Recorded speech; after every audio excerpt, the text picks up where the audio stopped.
طبیبوں نے اس کو جواب دے دیا تو اس کا علاج اس جہاں سے ہوتا ہے۔ چنانچہ رسول کریم صلی اللہ علیہ وسلم تشریف لانے سے پہلے ساری دنیا ایسے دل کی بیماریوں میں مبتلا تھی جو لا علاج ہو چکے تھے، دل مسقہ ہو گئے تھے اور شیر کو خیر اور خیر کا شیر جانے تھے۔ ہزاروں جہالت کی باتیں وہاں عالم کی طرح پھیلی ہوئی تھی، یعنی وقتاً اقبال کا ستارہ چمکا اور اسے ایسا نور ڈالا، سب کا اعلان ہو گیا، اور وہ جہاں ایسا ہے کہ لاکھوں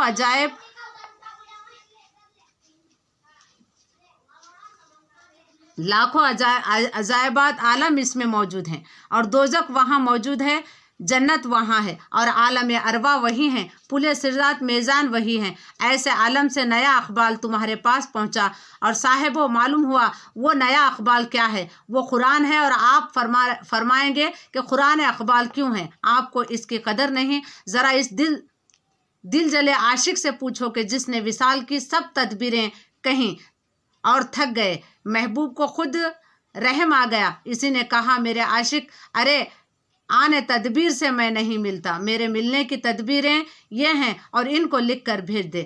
سچ بتائیں وہ عاشق کیا ہوگا؟ یہی کہے گا کہ میرے اقبال کا ستارہ چمکا۔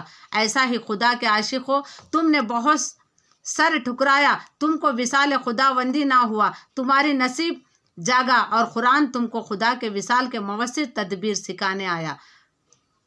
یا یوں سمجھو کہ ایک شخص بادشاہ کا مصائب بن جاتا ہے، مگر جو تدبیر کہتا ہے الٹی، اگر کوئی وہ تدبیر بتلائے گا تو جن پر عمل کرے وہ مصائب بن چکا ہوتا ہے۔ اس وقت وہ شخص کیا کہے گا؟ یہی کہے گا کہ میرے اقبال کا ستارہ چمکا۔ اسی طرح بیماری کو نسخے ملے کہ جس سے اس جیسے سینکڑوں شفا چکے ہوں اور ان کی شفاعت پاتے ہوں، یہ اپنی آنکھوں سے دیکھ چکا ہو، تو اس وقت وہ یہی کہے گا کہ میرے اقبال کا ستارہ چمکا۔ افسوس وہ بدنصیب اپنے محبوب کی بات نہ سن کر تدبیر پر عمل نہ کرا، تو اس کے متعلق آپ کو کیا فرمائیں گے؟ اسی سے ہزار حصے بڑھ کر ہم خود کو دیکھیں تو معلوم ہوتا ہے کہ ہم نے تدبیر کو قصداً چھوڑ دیا ہے اور چھوڑتے جا رہے ہیں، جن میں خدا تعالیٰ نے اپنے وصال قرب کی تدبیریں بتلائی ہیں۔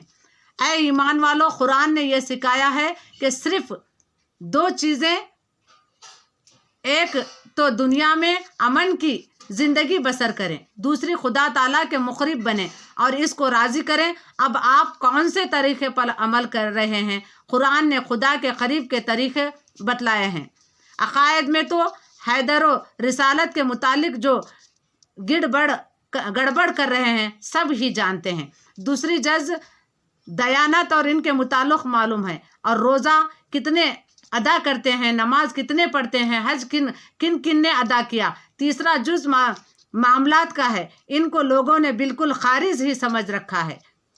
ان کے یہاں نہ بیع یا مدوم حرام ہے، نہ معاملات میں سود حرام، جس طرح ہو سکے بہت سارا روپیہ سمیٹ لیا جائے، کھانے میں بھی خوب ہو، کسی کی زمین غصب کر لی گئی تو پرواہ نہیں، ڈگریاں معسود کرائی جاتی ہیں اور اس پر بھی کچھ غم نہیں، رہن کی آمدنی چک رہے ہیں، کچھ فکر نہیں۔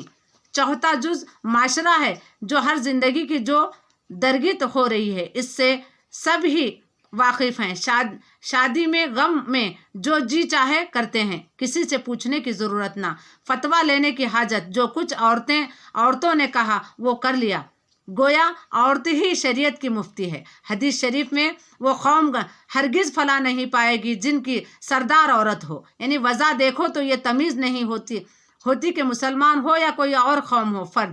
پانچوں جز اخلاق ہے، عوام تو عوام، مولوی کے مشائخ کے اس قدر اخلاق حرب ہیں کہ گویا شریعت کے ہو یا الگ ہو نہیں سکے۔ فرمائیں کس بات پر روئیں؟ کس نے عقائد درست کری بھی لی تو اعمال خراب، عقائد اور اعمال دونوں میں تو معاملات کا احتمال نہیں، تینوں ہی تم اخلاق ندار معاشرات بری اور ادب معاشرے میں اس کا خیال رکھیں۔ اگر ویسا ہی برتاوا خود کے ساتھ کیا جائے تو دیکھو کہ اس سے ہم کو تکلیف ہوتی ہے کیا نہیں۔ مثلاً رات کو اٹھے تو ایسا آہستہ اٹھے کہ کسی کو تکلیف نہ ہو۔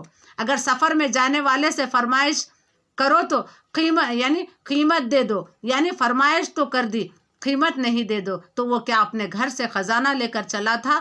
اس کو کس قدر وقت ہوگی دوستی خط دے، اب وہ بیچارہ اپنے وقت خراب کر کے اس کو ڈھونڈ نکالے تو خط پہنچ جائے، پھر فرمائش کے جواب لیتے ہیں، اے غرض معاشرہ ایسی ہونے چاہیے کہ کسی کو کسی سے تکلیف نہ پہنچے، اور اب بتائیں ان میں کون سی بات مشکل ہے؟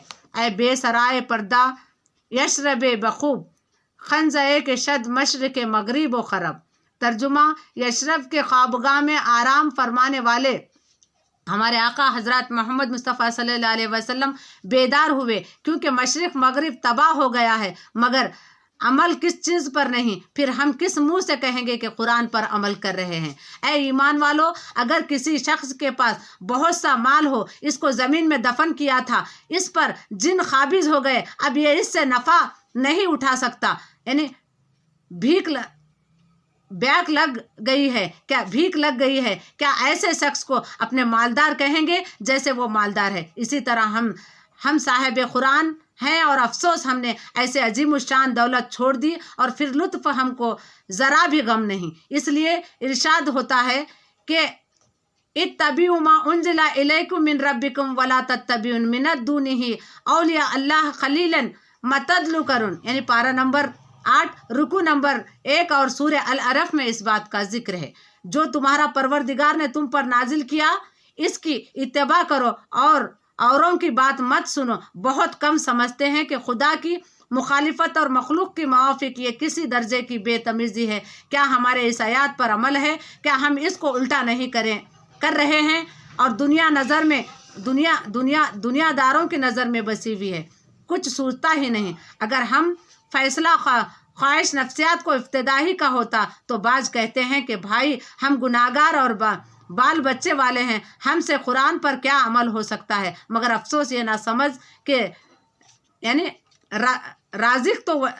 رزق تو وہی دیتا ہے اور نہ ہی فرمانی میں دیتا ہے۔